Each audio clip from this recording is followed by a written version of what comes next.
Takudo is a lonely, terminally ill patient with no friends, and his family only cares about the life insurance payout they'll get, so no one ever comes to visit him in his hospital room. His only comfort is the world of Eternal Nations, a civilization-building RPG which he plays all the time because he has nothing better to do. One day, Takudo falls unconscious because of his illness, and the next time he opens his eyes, Takudo finds himself sitting on a stone throne in the middle of a forest, and while he is wondering what's going on, he sees a woman emerge from the forest, calling him her king.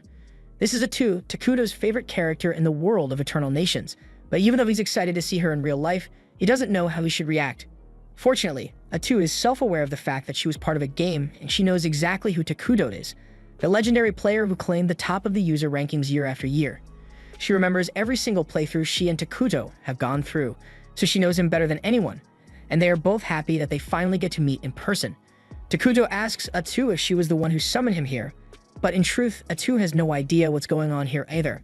She simply found herself in the middle of this forest all of a sudden, but she's pretty sure that this isn't the afterlife. If she has to guess, she thinks this world is similar to Eternal Nations, but they can't be sure of that yet. Either way, Atu thinks this is a great opportunity, so she asks Takudo if he would like to start over with her and build a kingdom just like old times.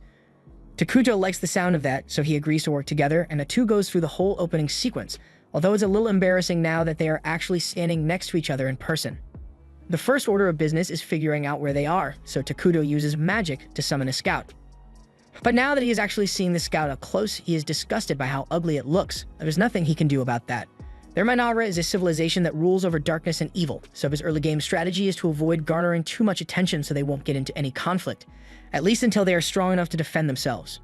That's where this bug comes in, so Takudo orders it to go take a look around the area and notify him of anything important. At first, the bug just stands there and stares at him, but then Atu sternly reminds it that Takudo is its commander, so the bug takes off running to complete its task. Takudo was a little concerned that he might not be able to control his troops in this world, but it looks like everything still works the same as it used to. He can also see what the bug sees to some extent, so he should be able to figure out where they are soon enough. Anyway, moving on, it's time for them to think about their next steps. Takudo started off with 200 mana points, and he had to use 100 mana points to summon the scout, so he only has 100 left. He plans to build a settlement to act as their base of operations, which will cost him an additional 20 mana, but after that, he won't have much mana to work with. He was honestly hoping to create a warrior to fight for them in case they get attacked, but that really isn't an option anymore. Atu assures Takudo that he doesn't have to worry because she will fight for him, but to be honest, that isn't very reassuring coming from her. As part of the hero unit, Atu will grow stronger as more time passes, but right now, she pretty much has the strength of a regular person, so there's not much she can do to help. The bug is still zooming through the forest, and thanks to its scouting, Takudo now has an understanding of what this area looks like. But he's a little surprised because even though this entire area is a forest, he hasn't seen any animals or monsters yet. Atu assumes all the animals must be hiding since forest terrain provides a lot of hiding spots, but Takudo's main concern is that if he doesn't find some animals soon, they'll probably have to spend some mana to get some food. Atu apologizes to Takudo since she feels bad about not being of much use, but he tells her not to worry about it because simply having her by his side is a huge morale booster. Hearing that makes Atu really happy, so she tells Takudo she's very grateful for his kind words, but Takudo is having a hard time getting used to how expressive she is now that she's a real person. Just then, the scout finds something interesting, so it gets Takudo's attention and shows him a dark elf settlement in the middle of the forest. It's not far from Takudo's current location, and it looks like there are a lot of elves gathered together. Atu is relieved that it's just dark elves since they have a tendency to lean towards neutral evil, so they won't be opposed to the Minara kingdom. But Takudo still thinks this is terrible because he can't have another civilization so close to his. His plan was to avoid war by staying hidden for as long as possible, but that won't be possible with the dark elves so close. Atu suggests that the two of them should ditch this place and head to a new location, and Takudo agrees since they haven't actually built anything yet. But before that, he wants to observe the dark elves a little more and survey the area to see if there's anything useful nearby. Suddenly, Atu senses someone's presence nearby, so she and Takudo turn around and spot a group of dark elves emerging from the forest. The dark elves seem just as surprised to see them because they had no idea there were other people in this forest. The dark elves only came here because they were driven out of their homeland, and with nowhere else to go, they were forced to head into this accursed forest. The journey has taken a toll on the dark elf children, and at this rate, they aren't going to last much longer. A small group of dark elves was sent out to go looking for a food source, and the group leader is certain that there must be something edible around here since there's so much vegetation, but Emil is very nervous. She has heard rumors of a dangerous forest at the edge of Idaragia where an ancient evil was sealed away, and she is worried that they might get attacked. The leader assures her that those rumors are nothing more than superstition, Because if there really was an ancient evil lurking in this forest, then the trees here wouldn't be able to grow so well. Although he can't deny that the forest is really creeping him out for some reason. As soon as Gia lays his eyes on the Takuto, his heart sinks because what he sees before him is a manifestation of pure evil and malicious intent.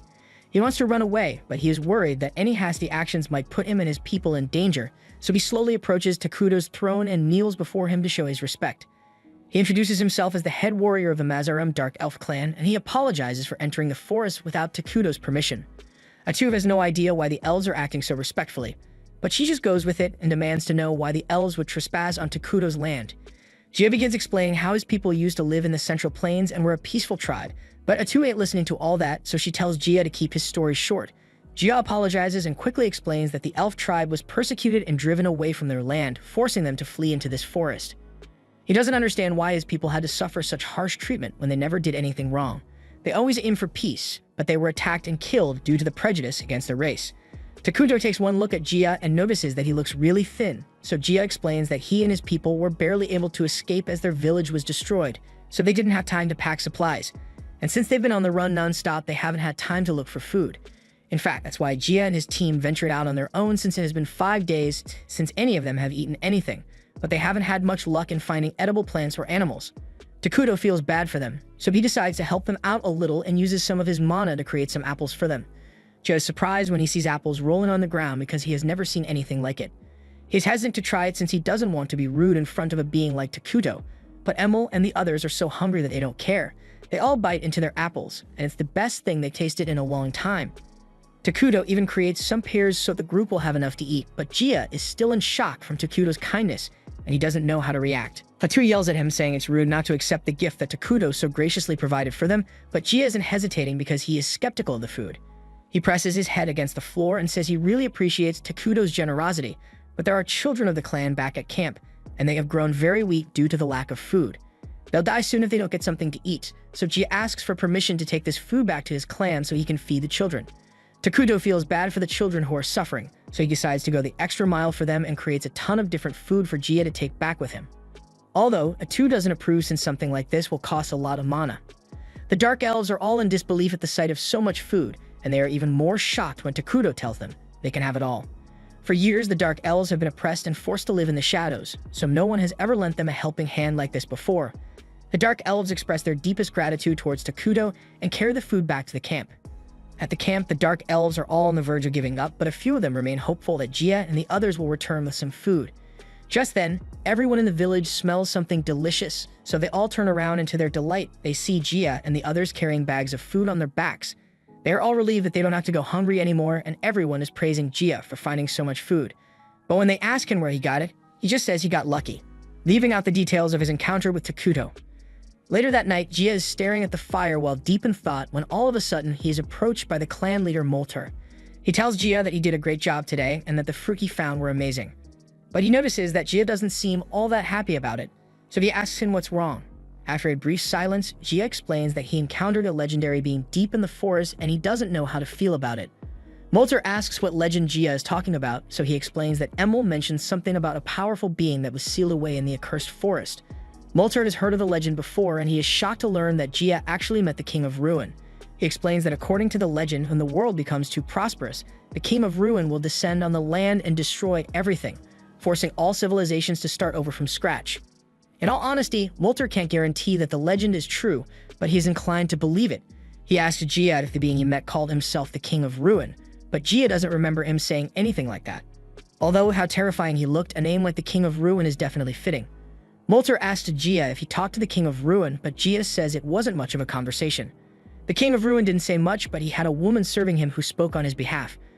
From how Gia has described the encounter, Molter is certain that this being is bad news, so he asks Gia if he had to do something like sell his soul in exchange for the food. Gia explains that the King of Ruin didn't ask for anything in return, but Molter thinks that sounds absurd because what kind of evil being gives things out for free? Gia has no idea why the King of Ruin did it either, but if he had to guess, he would say it was mercy. He assumes that his grace must have sympathized with their predicament and offered aid to save them. Molter is shocked that Gia would call the King of Ruin his grace because that is a title used only to show the utmost respect.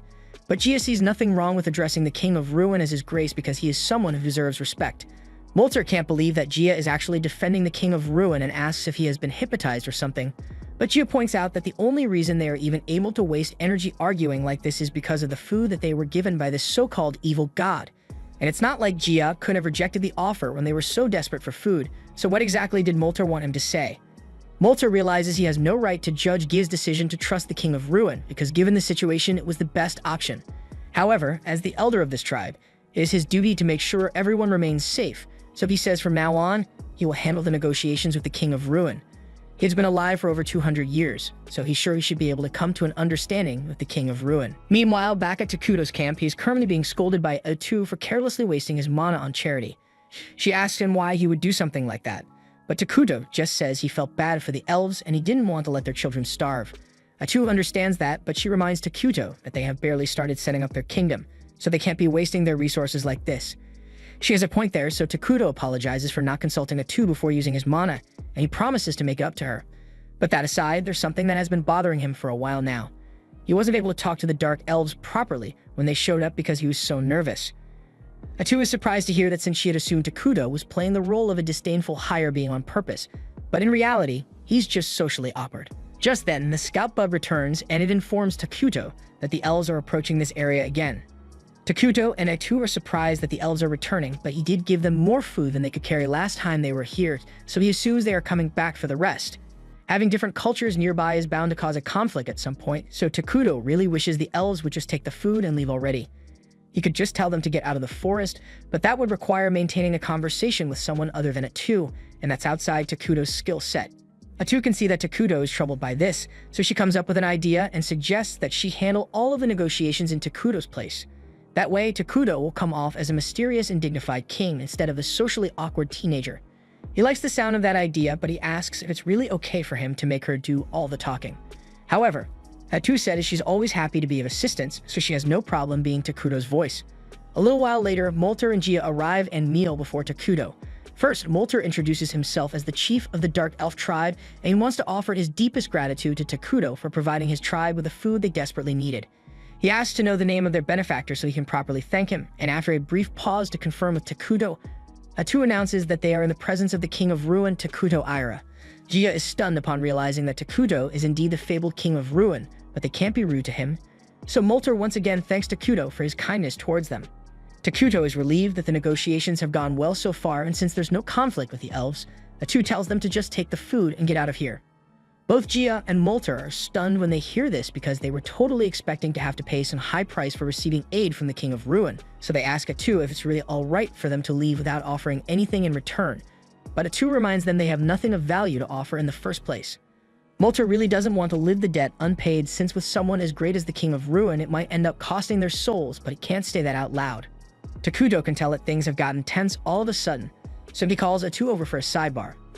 Atu is really upset with how stubborn Molter is being, and she is sure that the elves will end up causing trouble for them if they are left alone. So she suggests that they should just kill all of them and move on, but Takuto was actually hoping to build a mutually beneficial relationship with them. He figured out that Molter is uneasy about simply receiving aid for free, especially when it's coming from someone called the King of Ruin, so he suggests they should ask for some reasonable compensation to calm his nerves. Atu thinks it's a good idea, so she relays Takuto's decision to the elves, and Molter looks relieved, but Atu is still trying to figure out what to demand as compensation. She turns to Takuto for help, so he tells her to ask about the outside world. So Atu tells Molter that as compensation, he must provide Takuto with information about the world outside this forest, and he says he would be more than happy to oblige. However, Atu tells him that once he is done providing said information, he and his people are to leave this forest immediately. But that would mean the elves would be forced to wander without a home again. He asks Takuto to allow them to stay in the forest, but Atu immediately denies his request, and she tells him that if he values his life, then he had better not tell anyone of Takuto's presence.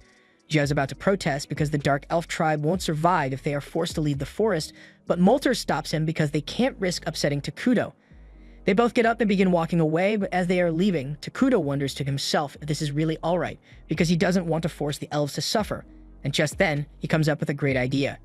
He calls out to the two of them and asks them if they want to become his citizens, but they are so stunned by the proposal that they don't know how to respond. Even Atu can't believe what Takuto just said, so she calls for another sidebar and asks why he would say something like that. Takuto explains that he was thinking of recruiting the Dark Elves with a refugee system, and now that he mentions it, Atu realizes it's not a bad option. Dark elves aren't inherently good or evil, so they won't have any major conflicts with Takuto's evil-aligned kingdom. Plus, in the game, the main citizens of Minara were homunculi, and here they are ugly as hell, so he asks Atu if she really want to live in a kingdom that only had those things around. Atu is now on board, so she turns to Moltar and Gia and tells them that if they agree to become citizens of Minara, then they will be protected. Moltar asks what exactly that means for them, and to put it bluntly, Atu tells them that from the moment the Dark Elves join Minara, they will be considered evil. Whether they choose to join Minara or not is entirely their decision to make, but she assures them that if they do join, it will at least be interesting. A while later, Takuto and Atu are walking over to the Dark Elf camp since they finally made their decision, but Atu is a little upset that it took them so long to agree. Takuto, on the other hand, expected them to take a while to decide, especially after Atu told them they become evil if they join Minara.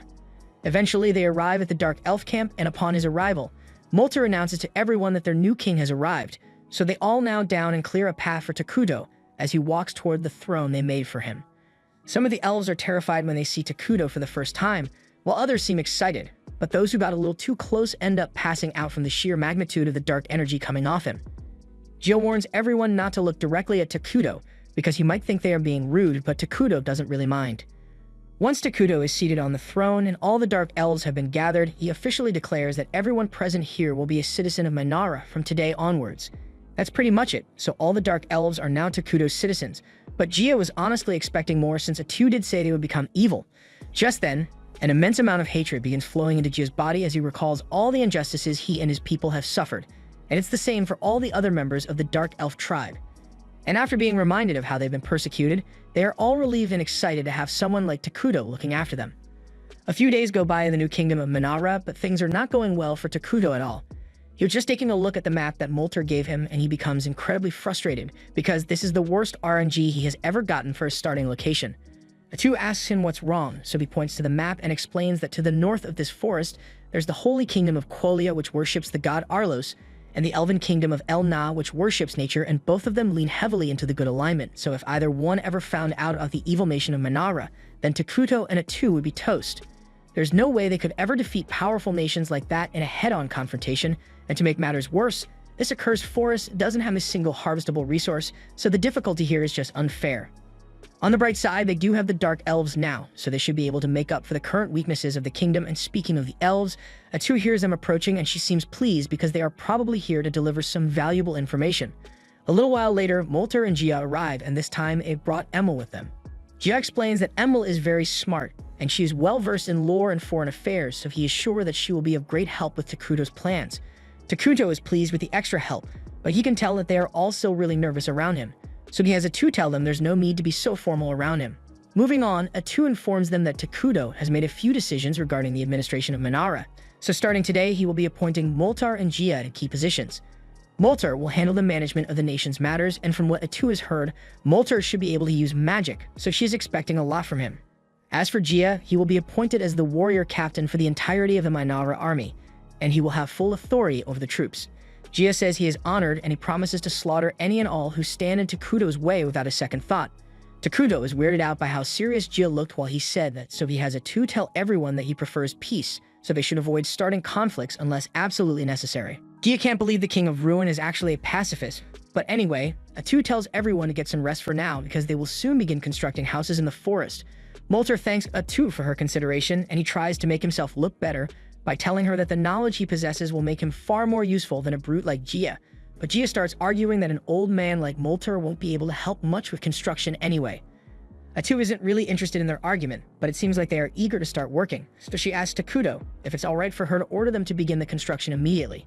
Takuto sees no problem with that, so he says they can start collecting materials, but he also wants to do it in a way so they can gather the materials without destroying the forest. Atu thinks it's a great idea, so he asks Moltar if it's possible, and he says they should be able to pull it off if they make most of the houses out of the hollows of giant trees. Takuto is pleased to hear that, so he tells them to get to work as soon as they can, but he reminds them to reforest as they go. The three of them are about to get to work, but they are a little confused because they don't understand what Takuto meant by reforest. Takuto is surprised that they don't know what reforesting is since, from what he has heard, the people of this world should have already unlocked the fortified architecture tech tree. Atu asks them if they at least know about military magic, or the 6 great elements, but Moltar has only ever heard of 4 great elements. As for military magic, Emil doubts that anyone from the other nations would know about it. So Takuto and Atu realize that the people of this world are surprisingly underdeveloped. As it stands, the Magitech of the Dark Elves is far below Takuto's expectations, but if the rest of the world is similar in terms of development, then Takuto thinks they should be able to catch up to them soon. But that will be a lot later in the future, so for now, Atu explains what reforestation is. It is basically just replanting trees as you cut them down to maintain the forest, but normally trees would take decades to grow naturally, so in this case, reforestation refers to a special technique that uses magical elements to accelerate growth. She says it is a technique that was personally created by Takuto, but that's a big lie because Takuto didn't invent anything. But it would be awkward to tell the truth now. Enmol is really excited by the idea that Takuto possesses incredible knowledge, so she asks if he was the one who created the apples and grapes that he gave them. She even planted some of the grape seeds and they've already begun to sprout, so she can't wait to see how well they grow. Takuto and Atu both go silent as soon as Enmol mentions that she planted a grape seed because the thought hadn't even crossed their minds. Fruit like grapes and apples don't exist in this world, yet Takuto was able to create them using his emergency production skill, and if his hypothesis is right, and the skill shouldn't be limited to just food. Takuto tested out by summoning a coin, and just as he expected, it worked flawlessly. With this new discovery, as long as he has the mana for it, he can create anything from gunpowder to base metals and even petroleum. So taking over the world may not be as hard as he thought it would be. The Holy Empire has caught wind of a dark presence in the forest, so the Holy Saint along with the bishop and a few knights are sent out to investigate. The knights have all heard stories about the saint possessing special powers, but from what they've seen so far, she just looks like an ordinary girl. However, when they encounter a group of goblins, she demonstrates why she is so well respected within the church. Under the god Halos, evil creatures like goblins are seen as a scourge to be eliminated, so with one wave of her staff, she burns them all to ash in a blaze of holy flames. All the knights are stunned by what they just witnessed, so the cardinal explains that Solina's ability is part of the reason the Empire has been able to maintain its peace with the elves and push back all the evil in Idorajia, which is why she is revered as one of the 7 great saints of the continent. Solina asks the cardinal if he has gotten any updates on the omen she sensed in the accursed lands, but the cardinal tells her that he can't simply send paladins to investigate that region. In their nation, showing any interest in the south is ludicrous, so there's no way the central church would permit the use of paladins to investigate without a good reason. Solina tells the cardinal that if he isn't willing to send any paladins, then she will go investigate it on her own, but the cardinal tells her she can't do that either because as a saint, anything she does will affect the church's reputation. He can see that Solina isn't willing to back down on this, so he tells her that he will send some of his personal troops to investigate, but as he is leaving, he curses Solina under his breath for being so difficult. Meanwhile, in Minara, all the Dark Elves have been working hard on the construction efforts, and they finally completed the throne room. Takuto is very happy since he doesn't have to sleep out in the open anymore, and his nation is one step closer to world domination. Just then, Takuto's administrators show up because they have a domestic affairs meeting scheduled for today, and they've got good news for Takuto because they finished designing the new set of clothes he asked for. This makes Takuto even happier because he was getting sick of wearing his pajamas constantly. Atu and the others are glad that Takuto likes the new clothes so much, but they've got pressing matters to attend to, so it's time for them to begin their meeting. However, Takuto seems a little distracted admiring his new fit, so Atu suggests they should just start the meeting without him. First off, Molter asks Atu what buildings they should start constructing since aside from the throne room, they haven't actually made much yet. They've already done preparatory work like leveling the ground and pruning the nearby branches, so Atu tells them they should start with a food production facility since keeping all their people fed is a top priority.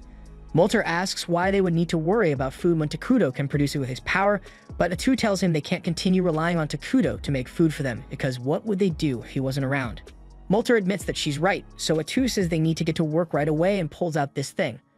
Molter is horrified by what he's looking at, so he asks Atu what it is, and she tells him it's a flesh tree. That doesn't sound good, but the explanation is even worse because it's a special kind of tree that grows mysterious meat which tastes like human flesh. Atu says it's the first step in their food production plan, but Molter, Gia, and Emil all agree that most people won't want to eat something that tastes like human flesh, so Atu promises that they'll get other food sources eventually.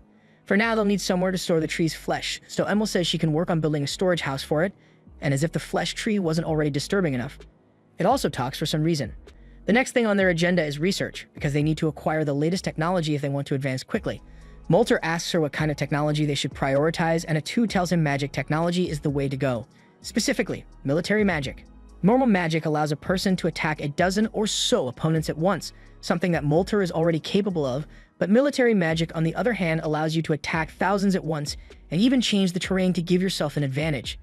Molter is amazed to learn that such magic exists, and he is excited to learn as much about it as he can, so he says he will handle the research personally. Now all that's left is the military planning, and Gia immediately offers to start mobilizing an army, but Takuto stops him and says he doesn't actually want to put much effort into their army yet. Armies don't produce anything, they just consume resources, and right now, Minara doesn't have enough resources to sustain an army. Besides, even if they did create an army, they are nowhere near strong enough to actually defeat anyone, so it would be pointless. Gia protests because as things stand, they won't be able to protect Takuto if he were to be attacked. And to make matters worse, Molter and Gia actually have bounties on their heads for being the leaders of the Dark Elf tribe, so they might get hunted down at some point. With things as they are, Takuto agrees that neglecting defense would be a bad idea, but he still doesn't want to spend all that money on making an army, so he says he will make a hero instead. Atu tells him that's a great idea because while a hero has a high production cost, it is a lot easier to provide for a single person as opposed to a whole army. Molter and Gia are confused, so they ask Atu what she means by a hero, so she explains that there are several heroes in Minara who serve under the king. They are all powerful with special abilities, but they are also a bit crazy, so dealing with them can be annoying at times. There are several conditions that need to be met in order to summon a hero, but it should be possible to summon one soon with how much they've progressed. And as an added bonus, summoning a hero won't draw too much attention to them, so Minara can continue to remain hidden. That pretty much settles all the concerns for domestic affairs for now. The happiness of the people of Minara is very important to Takuto, because the happier they are, the more mana he's able to generate.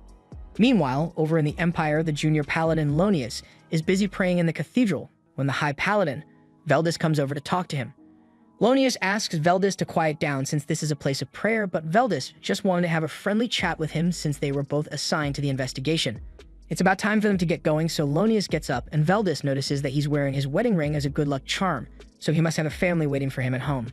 Veldis asks Lonius what his family is like, so Lonius tells him he has a wife named Marcia and a daughter named Mina, but his personal life isn't important to their mission, so he doesn't plan to talk about it much. Lonius has heard rumors about Veldis being crude and ill-mannered, and the rumors were pretty accurate, but overall, Veldis doesn't seem like a bad guy and his skills are no joke, so he is a respectable paladin. Veldis begins complaining about getting assigned to a pointless mission like this, but Lonius reminds him that this mission is to investigate one of Saint Solina's revelations, so they need to take it seriously. Still, Veldis thinks it's weird that they were given such a lackluster team even though it's for a saint's revelation. Veldis and Lonius are literally the only paladins on the team, and the rest of the people are all mercenaries who are hired to fill in the gaps. The odds are looking great for them, especially since it's a mission to the southern forest, but Veldis just wants to get it over with so he can get home as soon as possible. Meanwhile, back in Minara, construction has been going very well so far. This place is finally starting to look like a proper civilization, and the Dark Elves don't seem bothered by the flesh trees anymore.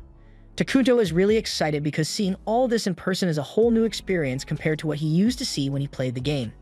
Emil shows Takuto around and points to the residential area with mostly treetop houses. Since she's been focused on food production, she hasn't had much time to work on the homes. However, the flesh trees are growing in nicely, so the food storehouse should be complete soon. Meanwhile, Molter has been working on his magical research over at the Magic Institute he created, and most of the citizens who are talented in magic have joined in on his research. In addition, they also discovered a spring nearby, so they now have a secured water source, and finally, this building is the public office where the administrative meetings in Minara will be held.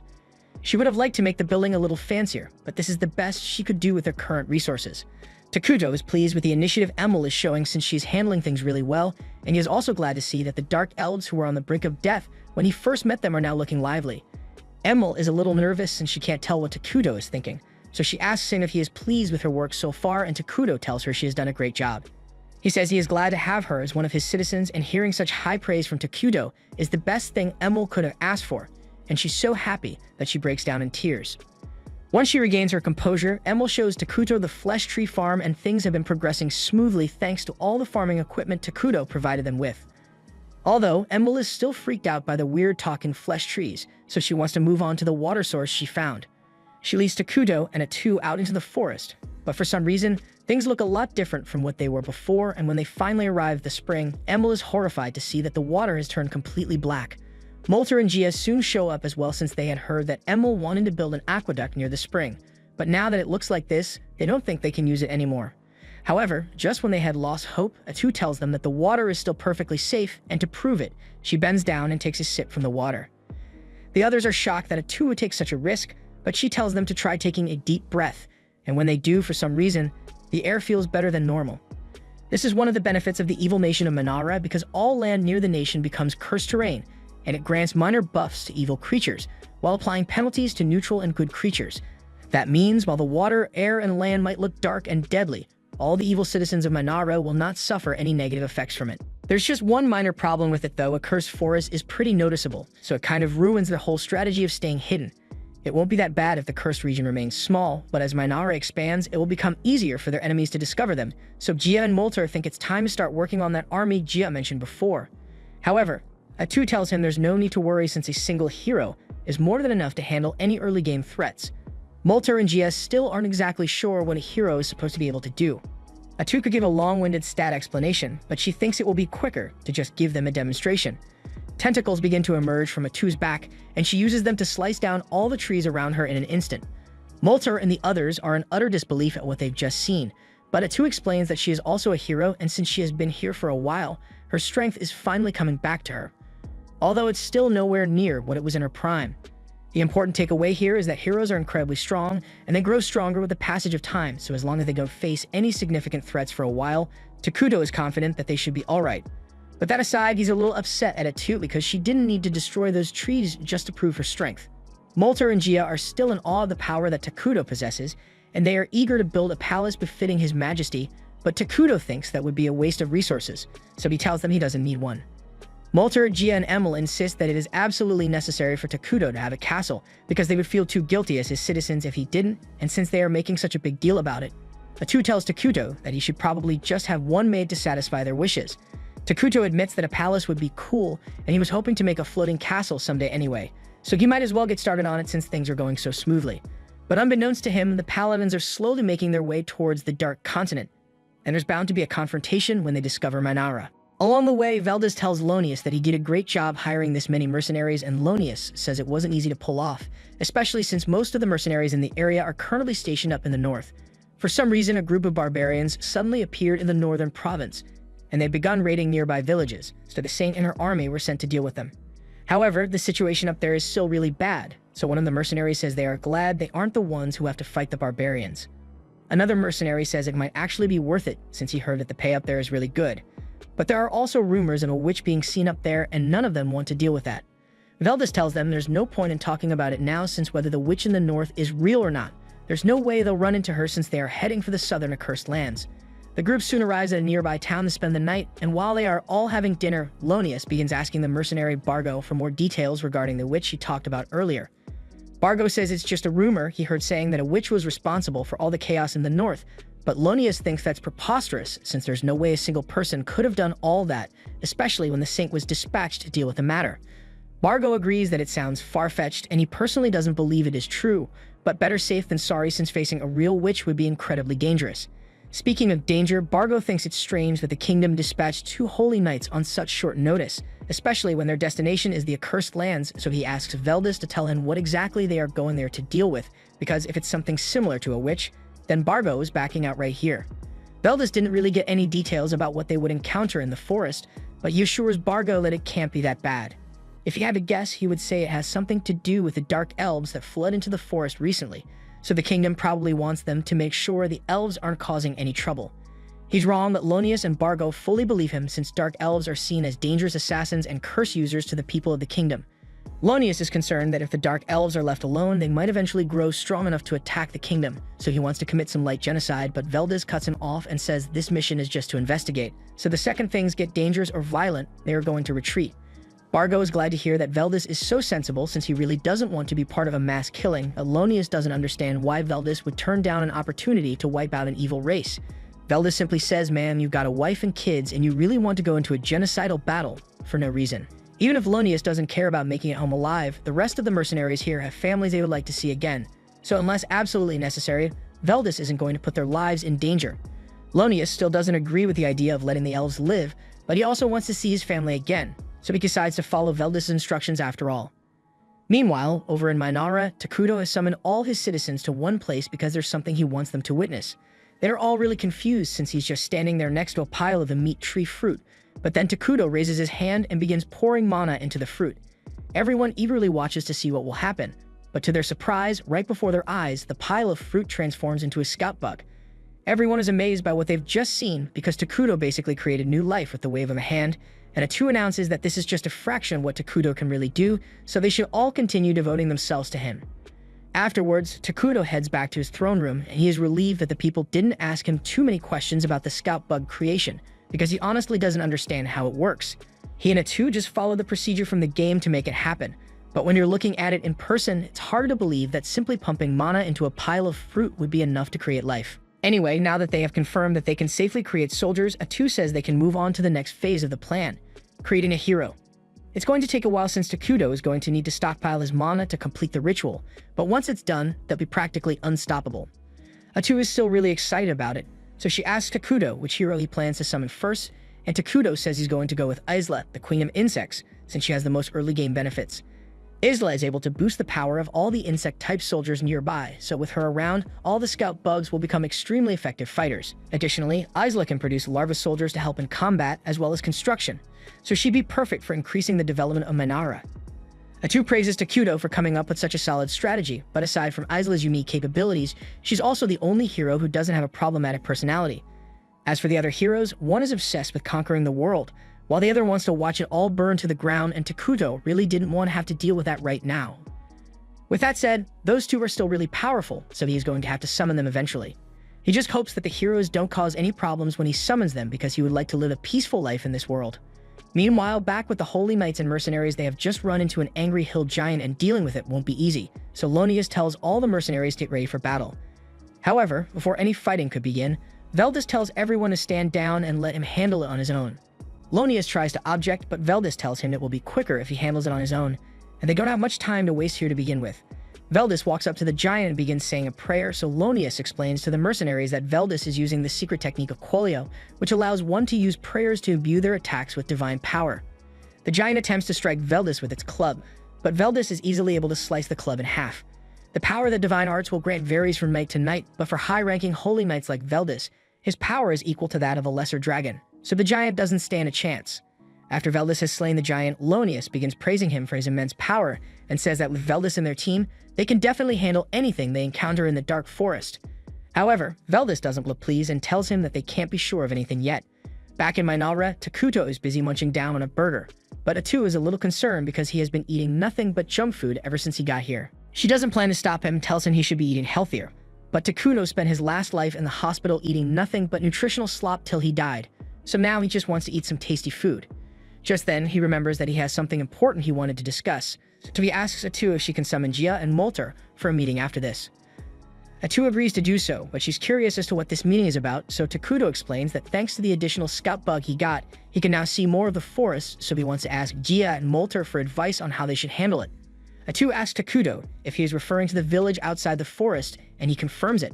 His main worry is that because the village is so close, they are bound to find out about the existence of Minara sooner or later. Fortunately, it doesn't look like the village is part of the Holy Cayman of Quolia, so they are likely neutral, and that means it will be possible to negotiate with them.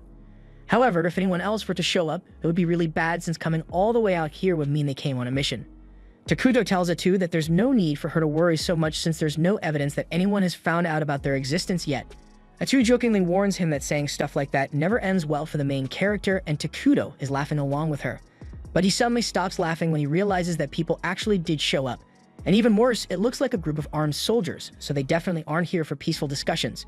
Takuto wants to avoid standing out too much, so he asks Atu to go deal with the soldiers. He also asks her to try being peaceful first, but if that doesn't work, then she's free to use as much violence as necessary. Meanwhile, outside the forest, the Holy Expedition is getting ready to enter the forest, but before they could walk in, Veldis notices something off behind the tree line, so he tells everyone to stand back. A few moments later, Atu emerges from the forest wearing a cloak, and both Veldis and Lonius are surprised to see someone living in there. Veldis asks her to identify herself, so Atu lies and says she is a humble dark elf who is living in these woods alongside her people. Lonius still has dark elf genocide on his mind, so he is about to provoke her, but Veldis stops him and changes the topic. He tells Atu that he and his party are just here to investigate the forest, so he asks her if she would be willing to let them in. Atu politely declines their request, saying that the Dark Elves would rather not have their new home invaded for no reason. Lonius feels offended that a lowly Dark Elf would dare to decline a request from holy men of God, but before he can say anything more, Veldis tells him to shut his damn mouth before he causes trouble. Veldis is already suspicious, but he tries to convince Atu to let them in by telling her about the divine revelation they got from the saint about a great calamity in this forest. Lonius starts freaking out because divine revelations are national secrets, yet Veldis just revealed it to a random woman. Veldis once again tells him to shut up, but informing others of a divine revelation without permission is against the Holy Order's rules, so Lonius says he's going to tattle on him once they get back to Quelia. Veldis tells Lonius he is free to do as he pleases, and then he turns back to Atu to ask her if she's willing to let them in now. However, Atu still refuses, and she tells Veldis that there's no need for them to search the forest because there's nothing dangerous or evil in there. That is a straight-up lie, but Veldis decides it's not worth arguing over it here, so he tells everyone that they are going home. Veldis isn't an idiot. He knows Atu is shady AF, but he also knows that when a single cloaked person confidently comes out to confront an entire army, you're probably better off not messing with them. The safest option here is to return and regroup before making any moves, but Lonius is too impulsive to understand that this is a tactical retreat, so he accuses Veldis of abandoning the mission and says he is stripping him of all authority. He then commands the mercenaries to follow him because they are going into the forest to investigate, and unfortunately, Lonius was the one who hired them, so they have to listen to his orders. Personally, I'm quitting on the spot after seeing Veldis so freaked out, but Lonius orders the men to seize Atu immediately for disobeying his orders earlier, so the men start closing in on her, and despite Veldis' warnings, they are no longer willing to listen. Atu is disappointed that her attempt to get them to leave peacefully failed even though she tried so hard, but well, it is what it is. In the next moment, Lonius wakes up on the ground and finds himself covered in blood because Atu has stopped holding back. And while he is somehow still alive, the rest of the mercenaries were not so lucky. Veldis yells for someone to go report this to the kingdom, but Bargo tells him all their messengers were already taken out by Atu, and the mercenaries that managed to survive aren't fast enough to make the trip in time, especially not with Atu in attack mode. He tells everyone to get their weapons ready because now they have no choice but to fight. He orders them all to unload everything that got on her, so the mercenaries fire all their arrows, but Atu effortlessly blocks them all, so she remains unharmed. The last thing Veldis wanted was to have to face someone like Atu, and Atu is just as disappointed as he is. She makes it very clear that this is all Lonius' fault because she would have been perfectly happy to let them lead if they had just agreed to leave the forest alone, but Lonius had to act all righteous, so now she has to kill him. Lonius realizes he messed up badly, so he's finally willing to listen and asks Veldis if he knows what Atu is. Veldis had his suspicions when they first encountered her, which is why he wanted to leave God of Fight, but now that he has seen her true form, he is certain that Atu must be a witch. A witch is a Calamity-class monster that is officially recognized as a national threat. Atu is way too strong for the mercenaries to stand a chance against her, so Veldis tells them to stand back so he and Lonius can handle her. They both charge at Atu and recite their prayers to boost their attacks, and at first, Atu didn't think they took them seriously, so she just blocks their strikes and calls them weak, but to her surprise, they actually managed to cut through 2 of her tentacles, so this may not be as easy as she thought it would be. She figures out that their holy magic attacks grant them bonus damage against her, and Veldis assumes that once they've cut all of Atu's tentacles, she will be completely helpless. Atu doesn't want that to happen, so she takes 2 of the mercenaries hostage and decides to use them as meat shields to force Veldis and Lonius to stop attacking. However, Veldis tells Lonius that if they don't stop Atu here, then it is entirely possible that she may target Quelia in the future, so for the good of their nation, sacrifices need to be made. Lonius doesn't like it, but he agrees with Veldis, so the 2 of them continue their charge and cut through the hostages, along with Atu's last 2 tentacles. Atu is surprised that they were willing to kill their allies so easily, and for a second, she looks like she might actually be in trouble, but this was all just a game to her. A second later, several tentacles emerge from the ground, and Veldis is impaled several times. With his final breath, he tells Lonius to run away, and shortly after, Atu finishes him off with a tentacle to the head. Lonius can't believe what just happened because he was sure they had cut off all of Atu's tentacles, but while that may be true, Atu doesn't recall ever saying she couldn't just grow more. In fact, she could summon as many as she wanted this entire time, so she has just been toying with them from the beginning. After what they just witnessed, all the mercenaries have lost the will to fight, and Atu doesn't look like she's in the mood to spare any of their lives, so Lonius tells them all to run away as fast as they can, hoping that if they all scatter in different directions, then at least one of them will be able to make it back to the kingdom and tell them what happened here. All the mercenaries immediately drop their weapons to start running away, and Atu doesn't really feel like chasing them down, so she just lets them go. Although she wishes they had just done that from the start since it would have saved her a lot of trouble. Lonius decided to stay behind to keep Atu busy, so he swings his holy sword at her. But to his utter shock and dismay, she blocks it with the same holy sword technique. He doesn't understand how an evil creature like her could possibly have access to holy techniques, and normally it wouldn't be possible. But when Atu killed Veldis over there, she absorbed all his experience and sword techniques, so now she is just as skilled as he was. She starts attacking Lonius with Veldis' techniques, and she can't help but praise Veldis because he was truly a man worthy of being called elite, but unfortunately, he ended up dying because Lonius couldn't keep his damn mouth shut. She then taunts Lonius by asking him if he even considered whether he'd make it back home to his wife and daughter, but Lonius never mentioned that here, and that's when it dawns on him that Atu didn't just take Veldis' skills, she also took all his memories too. And if Atu is truly capable of doing something like that, then that means she will only continue to grow stronger the more she kills. She asks Lonius if he wants to know the final thoughts that went through Veldis' head before she killed him, and like the kind man he was, Veldis was thinking about the survival of his men right up until the moment he died, but the same can't be said for Lonius. He tries to defend himself and says the rest of the mercenaries have already fled to report what happened, so the mission wasn't a total failure. But Atu simply tells him that all those mercenaries are dead. She said she didn't want to personally go after them, but that doesn't mean she's just going to let them leave, and she also never said she was alone either.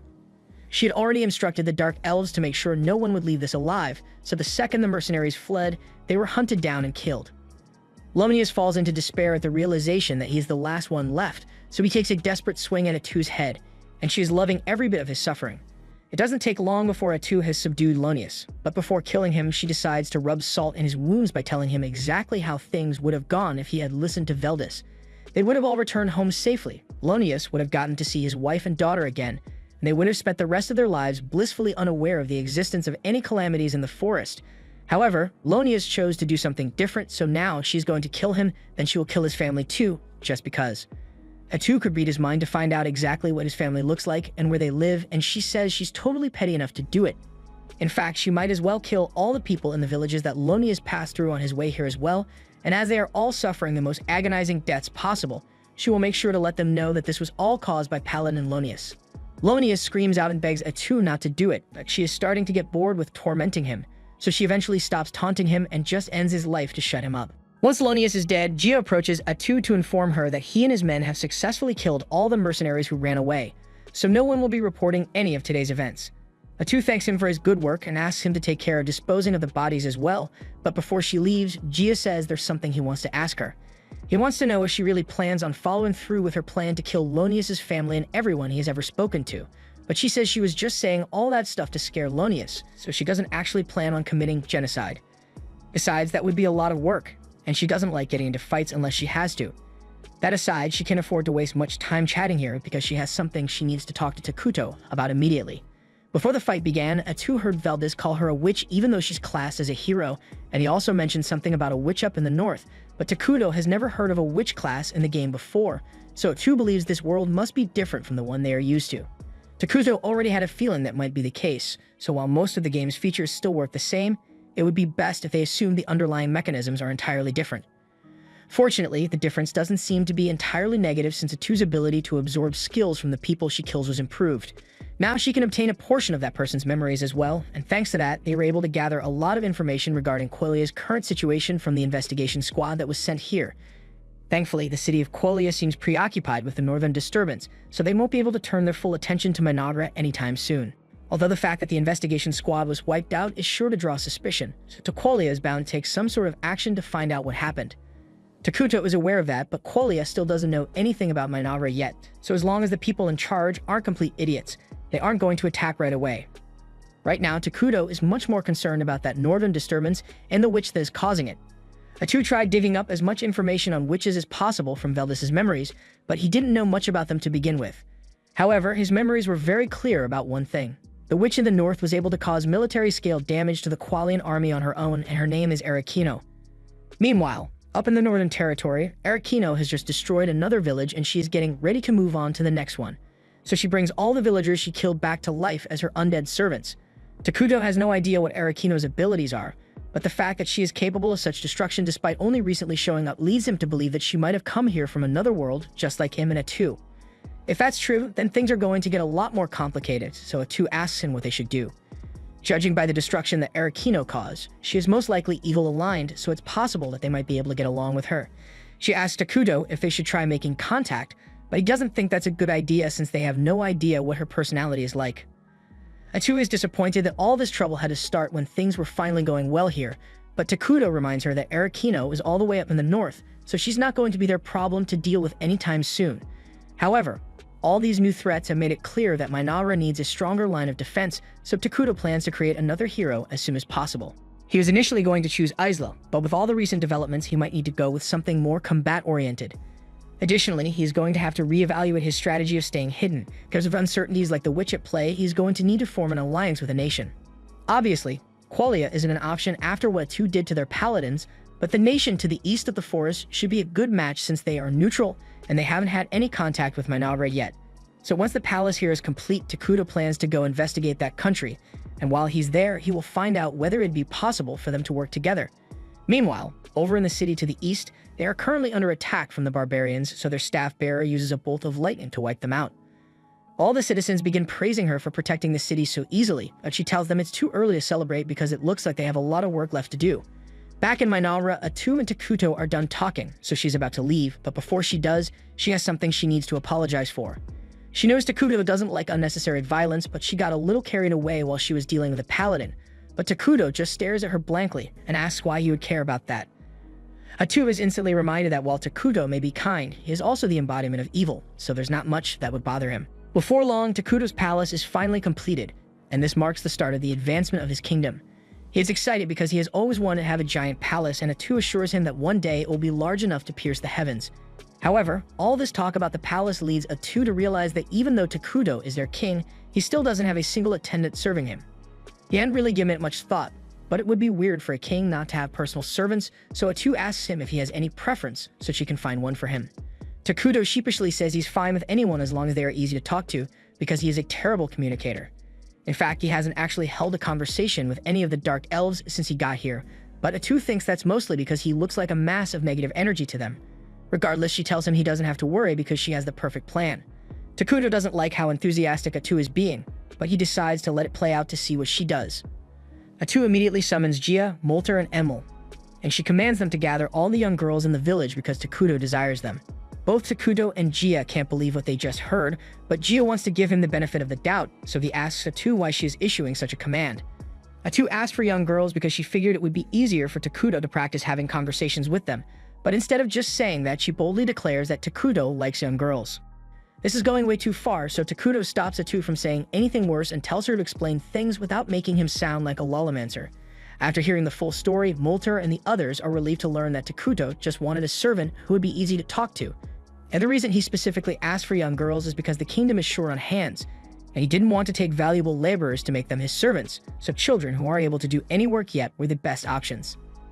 Molter and the others are impressed by how much thought Takuto put into this, so they agree to bring him the children, and Takuto is looking forward to having people to talk to.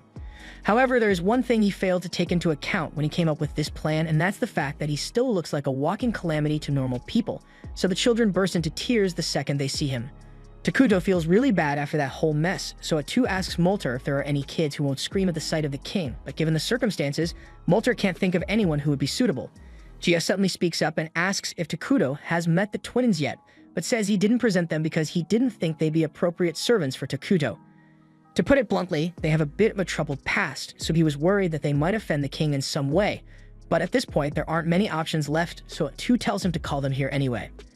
A few moments later, the twins arrive in the palace, and they introduce themselves as Karia and Maria. But while Karia is speaking with proper respect, Maria is casually talking to Takuto like he's one of the homies.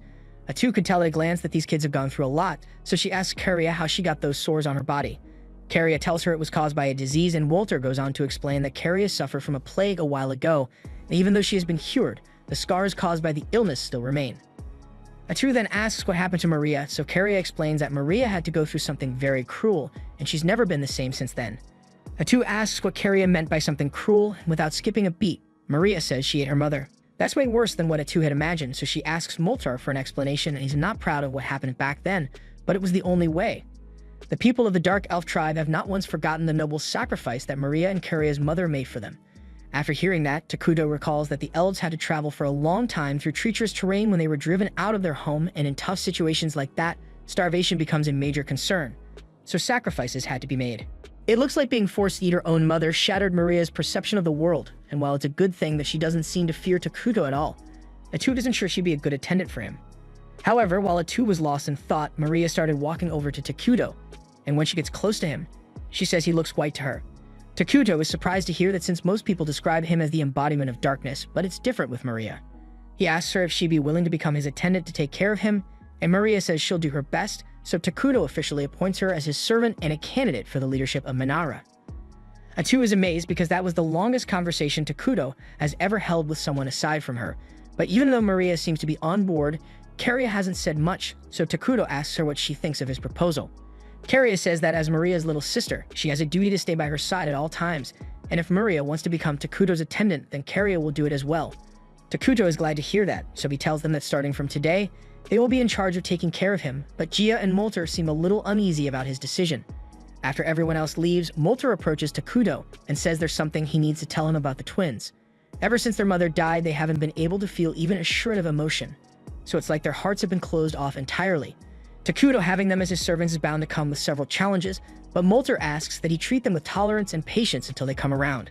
Later on, Maria and Carria begin their official duties as Takuto's servants, but problems arise almost immediately, because when Maria tries bringing him a glass of water, she accidentally trips over her own feet and dumps it all over Takuto.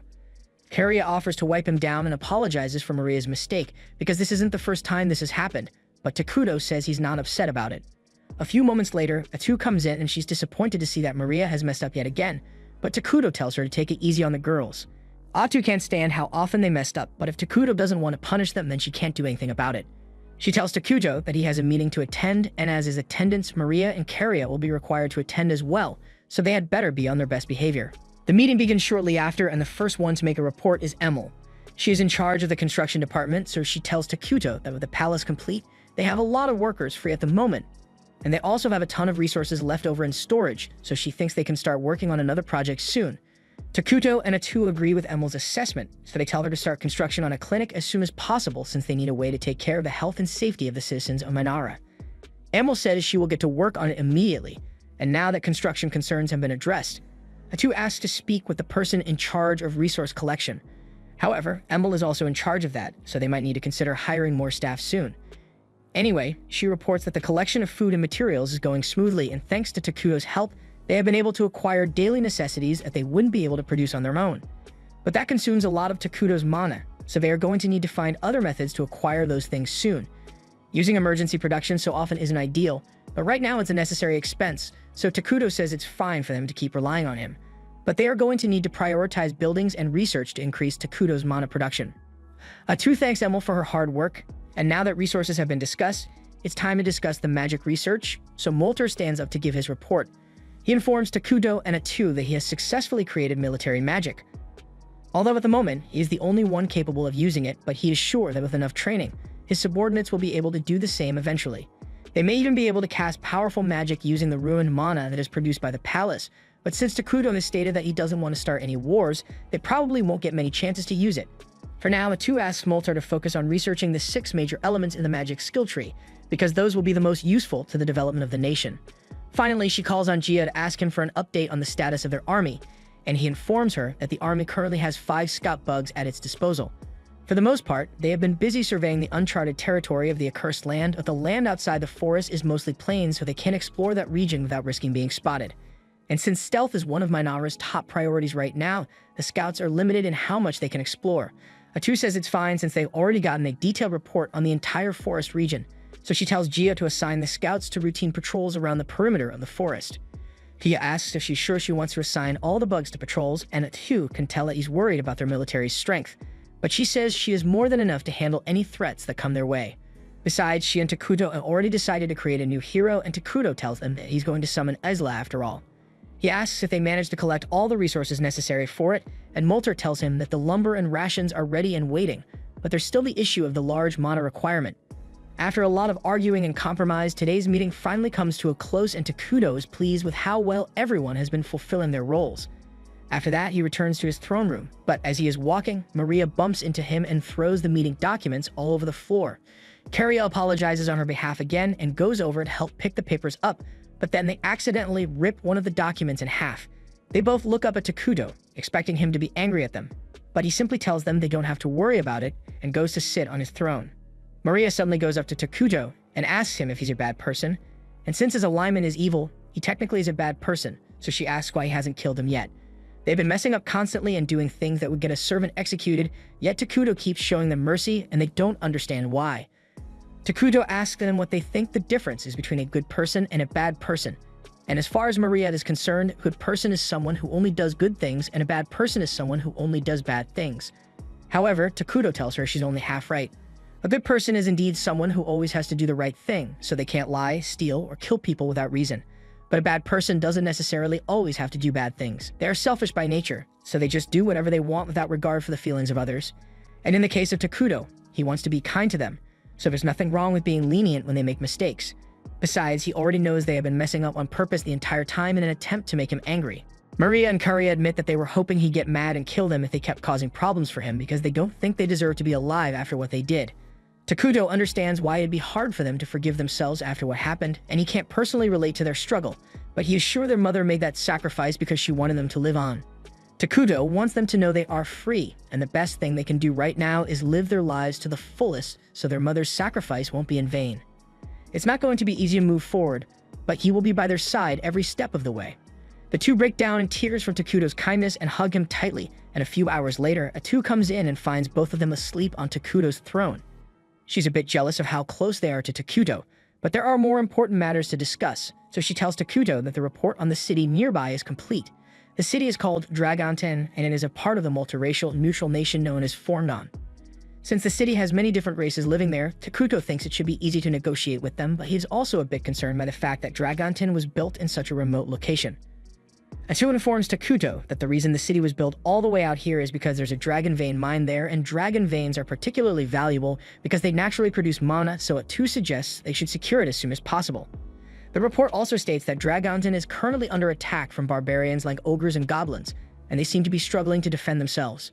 Takuto asks her if Dragonten has received any aid from its homeland, but as far as she can tell, no reinforcements have been dispatched so far, so the situation isn't getting better. Given the state of Dragonten, Takuto assumes there must be at least a few refugees, and if they welcome those refugees into Minara, then they will be able to simultaneously increase their population while also building a relationship with Dragonten. And before long, they might be able to claim the Dragon Vein mine for themselves. Takuto tells Atu to prepare an envoy immediately, but as they are on their way to the city, Atu's envoy runs into a group of beastkin out in the middle of nowhere and tensions run high. The leader of the beastkin, Tonukapali, is terrified by Atu and the others since they are covered in darkness so dense that it's visible to the naked eye. She is trying her best to keep things peaceful since her men are so petrified that they might end up attacking Atu out of fear, and that might get them all killed. Atu is still under orders to keep the existence of Minara hidden, so she's getting ready to eliminate all the witnesses here. However, Pepe over here is too dumb to acknowledge the threat that Atu poses. He just casually asks for her name and starts a conversation. Something so bold and stupid that it catches Atu by surprise and makes her decide to hold off on killing them for now. Eventually, the two groups manage to come to an understanding, and Atu finds out that Tonukapali's group is actually an envoy from Dragonten. This is a stroke of luck since it will save her the trouble of having to go there herself, so she invites Tonukapali and her men to come meet the king of Minara. Tonukapali is a little nervous since a king who is capable of commanding someone as powerful as Atu is bound to be terrifying. And when she finally does meet Takuto, it's even worse than she could have imagined because all she can see is an endless abyss of darkness, so she's really starting to regret the decision she made earlier.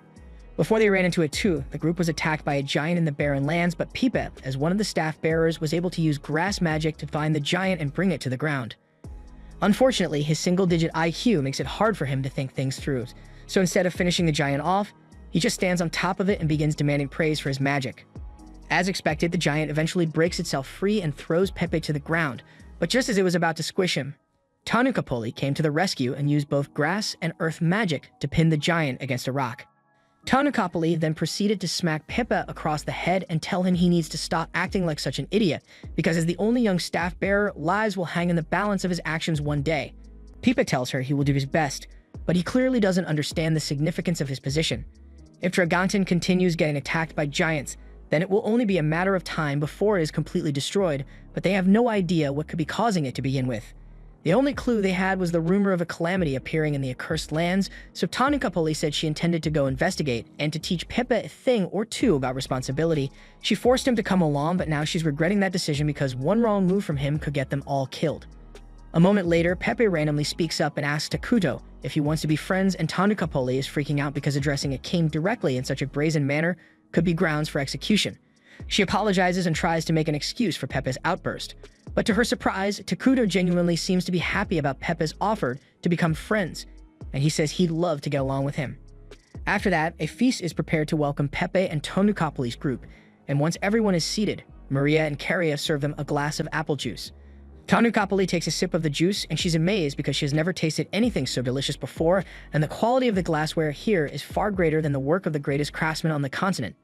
Pepe also loves the juice, so he asks Maria for a refill, and before his extra juice even arrives, he jumps out of his chair and starts complimenting Gia on his huge muscles.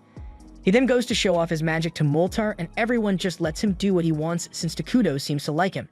Takuto is impressed by how social Pepe is no matter the situation, and he's glad that they were able to become friends, but he has never actually had a friend before, so he's not exactly sure what friends are supposed to do.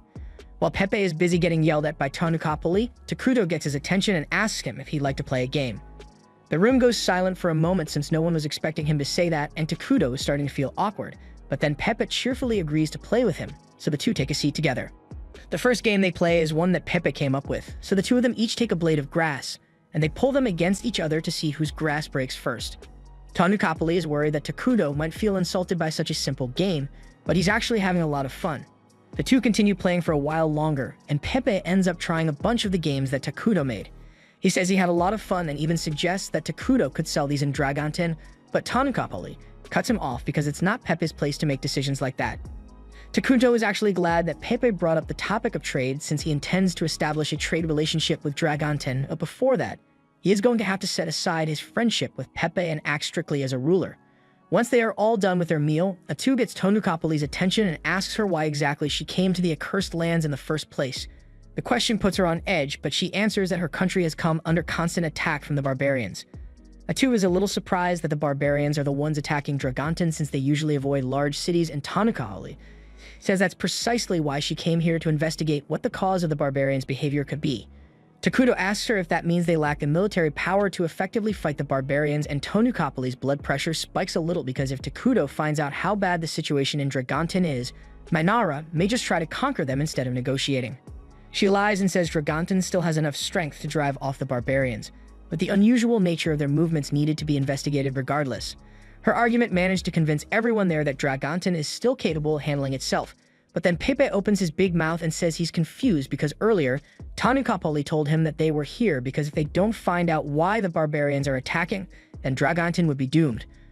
Atu is starting to feel bad for Tanukapoli since she has to deal with Pepe all the time, but she and Takuto assure her that they harbor no ill intent for Dragonten, so she doesn't have to worry.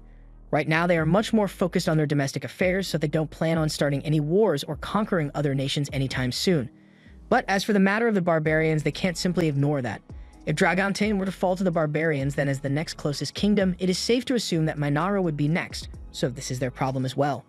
Tanukapoli is stunned and asks if that means they are willing to offer their aid because in all honesty, with how much they overextended themselves to build a town near the Dragon Veen, Dragonten is bound to fall if nothing is done. Atu asks Takuto what he thinks they should do, and he says he wants to help his friend out, so he is willing to offer as much aid as necessary.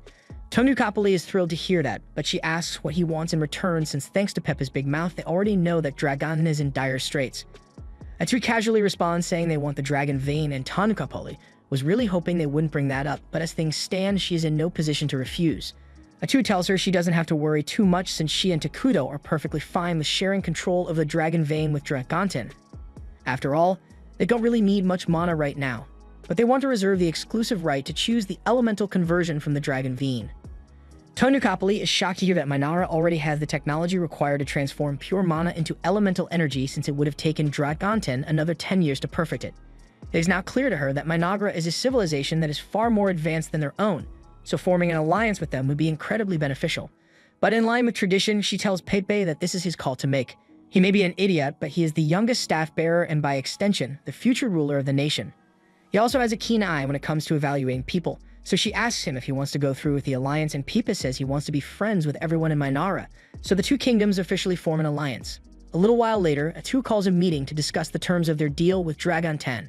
Mainara agrees to send consumable goods to their city, and in exchange, Dragonten will provide them with metal goods and daily necessities.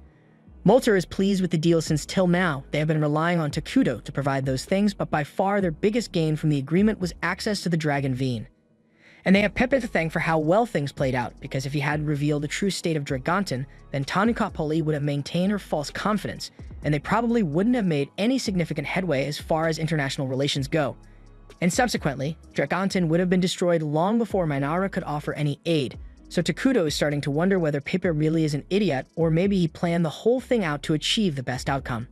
Moving on, Atu suggests they should discuss how to handle relations with Dragonten from now on, But Maria and Caria seem a little lost, so they ask if anyone actually knows what kind of nation Dragontin is. They were also focused on negotiations that they forgot that they'd never actually been to the nation in the first place, and a major part of maintaining international relations is understanding the culture and values of your allies. When Takuto used to play the game, he only ever had to click a button to establish friendly relations, so the thought never crossed his mind that he'd actually have to work to maintain the alliance now. Given how little they know about it, Atu suggests that their first step should be to investigate the capital, Crescent Moon, but is quite far from Minara, so investigating it would take a long time. Takuto says they can put that on hold for now since their main priority should be helping Dragon fight off the giants.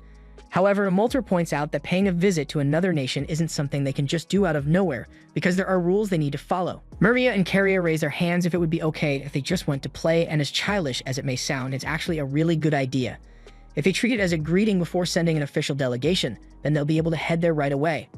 Molter offers to go, but Takuto thinks he's a little too high-ranking to be sent as a messenger. To the other nation, Molter would basically be Minara's highest magic chancellor, so he's a no-go. The same could be said for Gia and Emil since their positions are just as important. They would need someone who Takuto trusts, but who also isn't too highly ranked, and just then, Maria and Caria raise their hands to volunteer. Takuto immediately rejects the idea since he is worried it might be dangerous, and Atu offers to go instead, but Molter reminds her that she's Takuto's most trusted confidant, so she's arguably the most important person here aside from Takuto himself.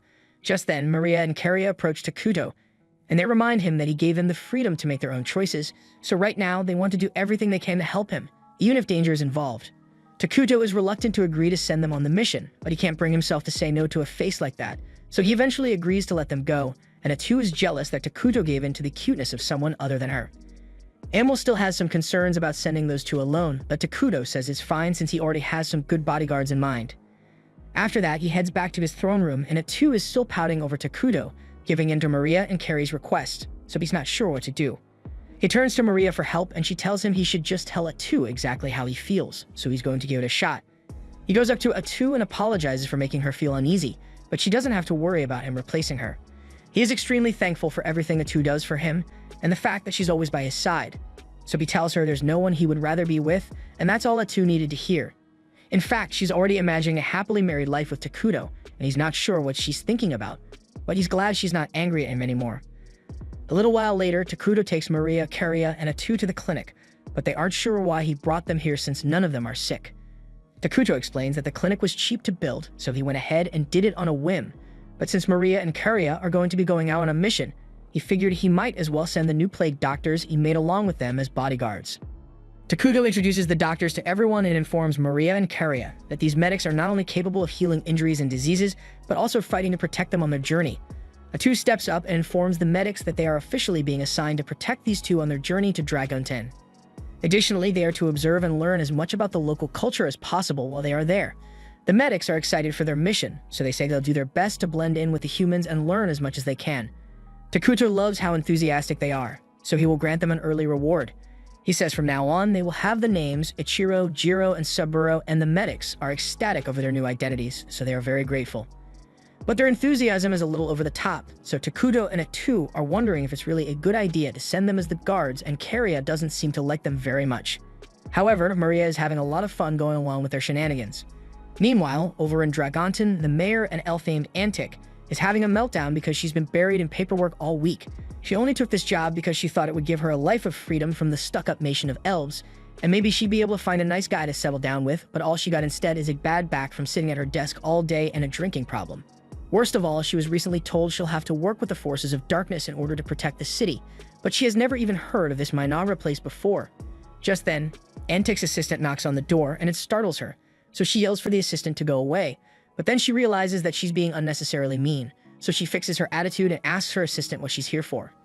Antic's assistant tells her that there are people who want to meet with her, so Antic asks if these people have an appointment, and technically they don't, so she tells her assistant to get rid of them. She says her time is way too valuable to be wasted on random visitors, but then the assistant informs her that these visitors are emissaries from the nation of Minara, and as soon as Antic hears that, she realizes this is a top priority, so she immediately prepares some tea and goes to meet with Maria and Caria. Once she arrives at the meeting room, she introduces herself as the mayor of Dragontin and welcomes them, but she wasn't expecting the three dark figures behind Maria and Caria, so it catches her off guard a little. She wonders what Tenochtitlan was thinking when she made an agreement with people like this, but it's her job to deal with them now, so she sits down and thanks them for coming all this way. Maria and Caria introduce themselves as the emissaries of Minara, and Antic praises them for being so polite, but internally the first thing that comes to mind is the fact that Maria and Caria are dark elves. She is also very suspicious of the three standing behind them because she assumes they must be dark elf assassins, but she can't let her suspicions show, so she keeps the discussion friendly. She apologizes for not having a proper welcome party for the two since she didn't know they were coming, but Maria and Caria say they don't mind. Now that Antic thinks about it, she recalls that Tenochtitlan mentioned something about twin dark elves who were being trained by the king to become future leaders of Minara. And once she realizes that those twins are sitting right in front of her, she panics a little because if she does anything to upset them, it might destroy the relationship between Dragontan and Minara. She nervously asks what business the two are here for, but there isn't really an official reason, so Caria isn't sure what she should say. Just then, Jero speaks up, and he tells Antic that they are here in response to staff bearer Pepe's invitation to come and play. He says she should think of this as two students visiting to learn about the local culture, so they'd like to avoid any official discussions. Antic is relieved to hear that because it means they aren't here to begin negotiations on the terms of the alliance. It will save her a lot of trouble if Maria and Caria are truly only here as tourists, but she's still going to have to be careful not to offend them since she doesn't want an international incident on her hands. She tells the twins that they should feel free to stay as long as they'd like, and if they want, she's willing to give them a personal tour of the city.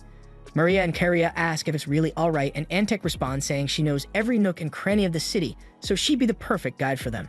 She really wants to make a good impression on the twins for the sake of improving Dragontan's relationship with Minara, and it also gives her an excuse to ditch her paperwork, so there's no way she'd pass up the opportunity. The group heads out into town, and Antic spends all day showing Maria and Caria around the city, and they all seem to be having good fun out there. Meanwhile, back in Minara, Takuto has been buried in his own mountain of paperwork, but he made sure to keep an eye on how things are going with Maria and Caria.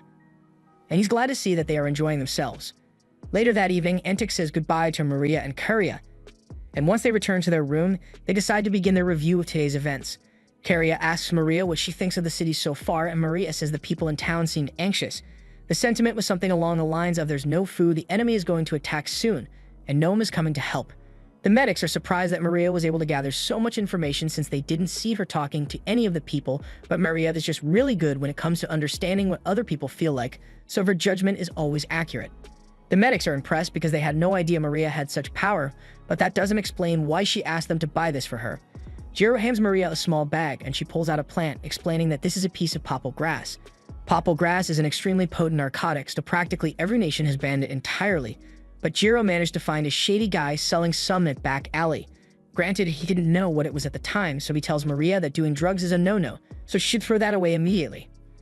But what's more concerning is the fact that it was so easy to obtain in the city even though it's supposed to be banned. The group quickly comes to the conclusion that someone must be growing and distributing the popple grass within the city, and that's some dangerous business.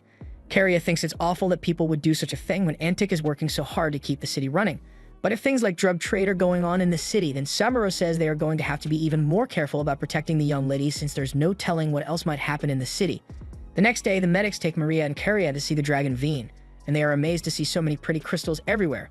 But just then, a man named Vesta gets their attention, and he mentions how popple grass grows really well in this area. Caria remains polite and says it's nice to meet Vesta, but she says he should cut to the chase and state what business he has with them. Vesta says he heard that they are emissaries of the nation of Minara, and that in the near future, this land will be jointly governed by Dragontan and Minara, so he wants to propose a business deal. He asks Maria and Caria if they'd like to partner with him to grow popple grass, and Caria wants to see where this will go, so she asks Vesta what benefits Minara will receive if they decide to work with him. Vesta tells them that popple grass fetches a high price in the market, so naturally Minara would receive a portion of those profits, but he is also prepared to provide other offerings. Caria asks him what kind of offerings he's referring to, but it's far too illegal for him to talk about out here, so he asks Maria and Caria to meet him at a secluded location so they can discuss this further. He hands Caria a map with the location of the meeting point, and she hesitates for a moment, but she does eventually take it from him.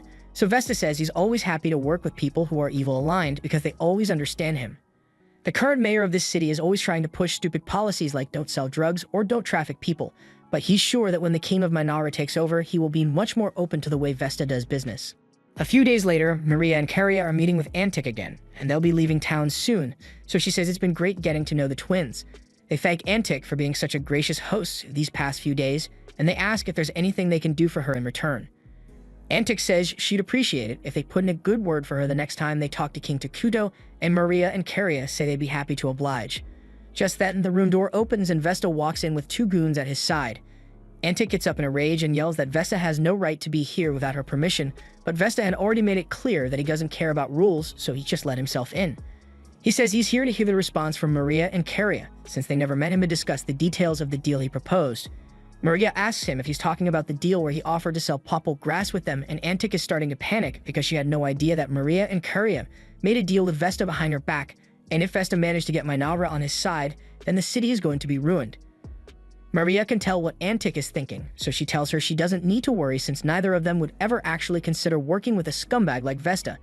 They assumed he would be smart enough to figure out that the fact they didn't show up to the meeting he set up means they aren't interested.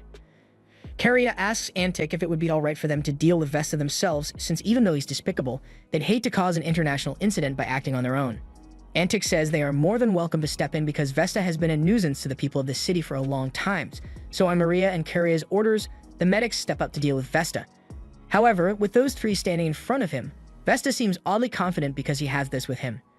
Inside the syringe is a concentrated extract from the popple flower, and 1 dose would be enough to turn anyone into a mindless drug addict.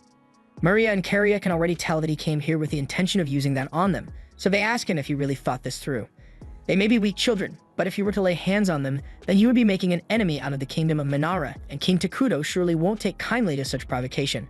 However, Vesta, in his infinite wisdom, believes that he can just blackmail Takuto by turning Maria and Karia into his personal slaves, completely failing to account for the 3 men protecting them. He hands the syringe over to his goons and tells them to go get the girls, but a second later, one of the goons' sword goes flying into the wall in front of Vesta, and he turns around to see the gruesome fate they suffered. Meanwhile, over in Minara, Takuto is having a relaxing cup of tea with a 2, and he is really glad he made those medics because they really came in handy for the twins' mission. Speaking of which, Emil has been wondering why Takuto chose to send medics out instead of just sending a group of warriors with Maria and Karia. So A2 explains that those 3 absolutely love humans and demi-humans. Maybe a little too much in fact, because while they are well-versed in healing human biology, they also do eat brains from time to time, so they are truly terrifying when they want to be. Meanwhile, back in Dragonton, the medics have just finished dismembering the goons with surgical precision and are currently holding their skins up and jumping around in joy because it will go great in their collection. Antic falls to her knees in fear upon seeing the true forms of the medics, so Maria goes over to comfort her a little, but as for Vesta, what's about to happen to him will be anything but comforting. He tries to beg for forgiveness, but Karia tells him he has already crossed the line. She wasn't going to do anything about him selling drugs, since that much is none of her concern, but when he threatened her and her sister, as well as insulting her glorious King Takuto, he had already sealed his fate. She orders the medics to kill him, and a few minutes later, all 3 of them are casually cosplaying in Vesta's skin, and Antic doesn't know how to process what she just witnessed. Karia comes up to her and apologizes for making such a mess in her office, and she asks if she wants them to cover the cleaning bill for it, but Antic nervously says that she doesn't need to worry about that. Karia thanks Antic for being so understanding, and seeing Karia's sincere smile despite the situation that just unfolded is somehow even more terrifying than the skin suit-wearing medics. She really wishes she hadn't become the mayor of this city, but this is her life now, so she's going to have to get used to it. Once the group returns to Minara, they immediately get called into a meeting so A2 can scold them for what happened. But before that, she demands to know why Takuto didn't stop them from doing all that when he was watching them the entire time. He admits that he just didn't want the girls to think he was helicopter parenting them, so he let them handle the situation on their own, but look where that got them. A2 specifically warned Maria and Karia to keep their violent acts to a minimum, but they still went and eagerly ordered the medics to murder those people. And as for the medics, even if they had to kill Vesta and his goons, they went too far by skinning him alive in front of Antic. A2 tells everyone that none of them are moving from this spot until they've written a long essay promising to do better next time. A few hours later, everyone gathers in the meeting room to discuss the situation with Dragonton, and based on the report that the twins brought back, Dragonton is in dire straits right now. They lack the resources to properly maintain order, so criminal activity is on the rise, and on top of all that, they are facing constant attacks from the barbarians. The report says Dragonton is facing mainly goblins, orcs, and the occasional hill giant, and while the goblins and orcs aren't much of a threat, the giants have become a serious issue. They randomly appear in groups around the city, and with each passing day, the number of giant attacks is steadily increasing, so the city is having a hard time defending itself. Moulter assumes the reason that the people of Dragonton haven't figured out the giants' attack patterns is because they lack the ability to detect incoming attacks. Normally, the heightened senses of beastmen would be more than enough to spot enemies before they attack, but the scouts must be exhausted after all the constant fighting. Either way, if nothing is done, the city of Dragonton is bound to fall in the near future, so Gia suggests that they should send a large force to bolster the city's defenses. Emil agrees that they should send aid, but she doesn't think dividing Minara's forces for it is a good idea. If they were to send their immediate labor reserves to Dragontan now, it would leave their farming and construction sectors understaffed. Atu interjects and reminds everyone that she'll be participating in the mission as well, so they won't need that many soldiers.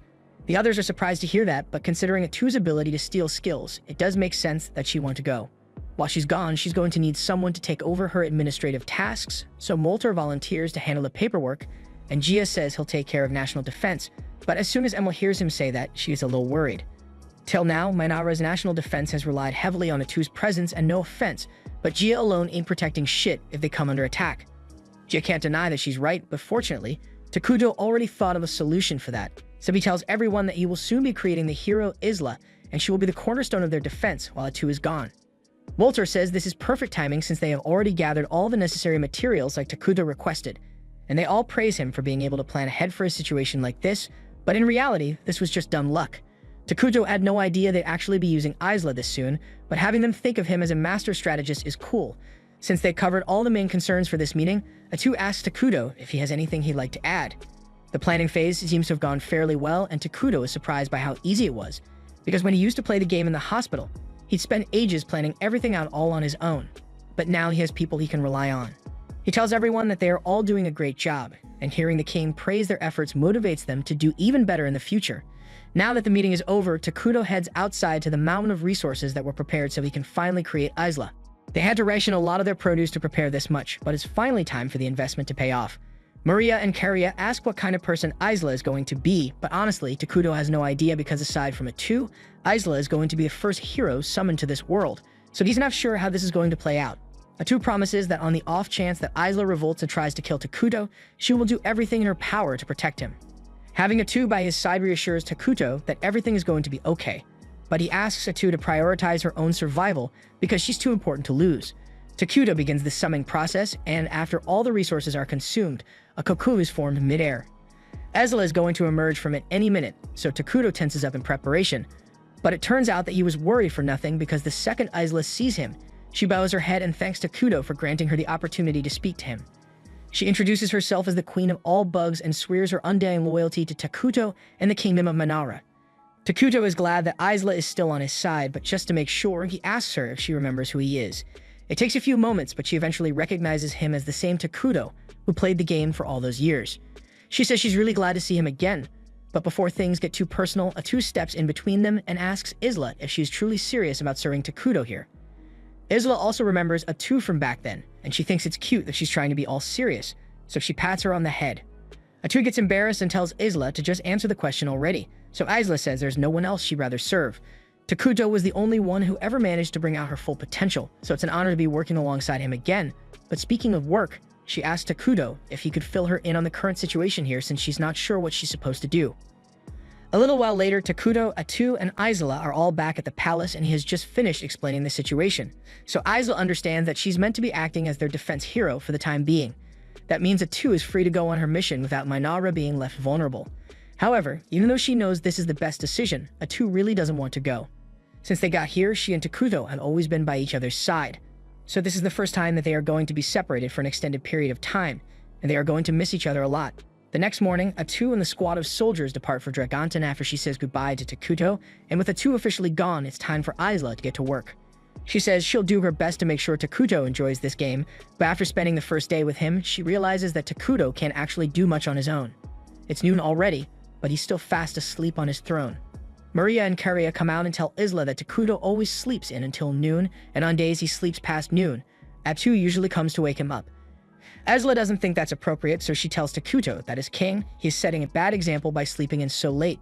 She wants him to get up earlier from now on, and Takuto promises to do his best, but Maria and Karia are surprised by how easy it was for Isla to convince him since Atu usually just lets Takuto do whatever he wants. Seeing the twins reminds Isla that she wanted to ask Takuto for a favor, so she tells him she would like to borrow Maria and Karia for the day. Takuto doesn't particularly mind, but he asks why she made the sudden request, so Isla explains that she was hoping to have them show her around the kingdom since she's not familiar with the area yet. Takuto thinks it's a good idea since it will give Isla a chance to properly plan out the kingdom's defenses, so he approves of the tour. While they are on the topic of approving things, Isla tells Takuto that his people will be arriving to get his approval soon, so he needs to make sure he handles it properly. Just then, Emil enters the room, so Isla and the twins excuse themselves. Emil walks up to Takuto and asks him to look over the labor reports for the week, so Takuto takes the papers, but he is extremely nervous because this is the first time he has had to speak to Emil without a two or the twins present. Emil notices that Takuto isn't saying anything, so she asks him if there's something wrong with her report, but Takuto tells her that's not it. He thinks her labor allocation is good, but starting from next week, he asks her to cut back on the resource gathering since they don't need to acquire extra resources with Isla already summoned. Emil thanks him for the feedback and says she'll get on it right away, but Takuto is already exhausted from that one conversation. However, he's still got a lot of meetings left to get through, so it's going to be a really long day for him. Meanwhile, Isla and the twins are out on their walk, and Isla asks them to give her the rundown of all the facilities here in Mainara. They start by showing her the government office where all the paperwork is filed, but just then, they see Emil frantically walking around. Isla can see that she's upset, so she asks her if something is wrong since she looks awfully busy. So Emil explains that Gia has been burning through the training equipment, and it's messing up her monthly budget. Isla pats Emil on the head and tells her that everything is going to be okay. She even offers to scold Gia personally for being so wasteful, and that makes Emil feel a lot better. A little while later, they all head to the training center to wait for Gia, and the second he arrives, he dashes past all the soldiers and shatters their swords to show them how weak they are. This is exactly what Emil was complaining about, so Isla goes up to Gia and asks him if he really thinks breaking equipment like that was necessary to prove his point. Gia starts stammering out an apology since he gets a little excited when it comes to training and he hadn't realized how much damage he was doing. Isla pats him on the head and says it's okay as long as he realizes his mistake, but he needs to make sure to think about his actions carefully next time. Just then, Isla hears a bell ring, so she asks the twins what that means, and they explain that it means it's time for dinner. They invite Isla to come join them, so everyone gathers in the main square to eat. Food is served like this because it's a lot less wasteful to have everyone eat dinner together, rather than have them make separate meals.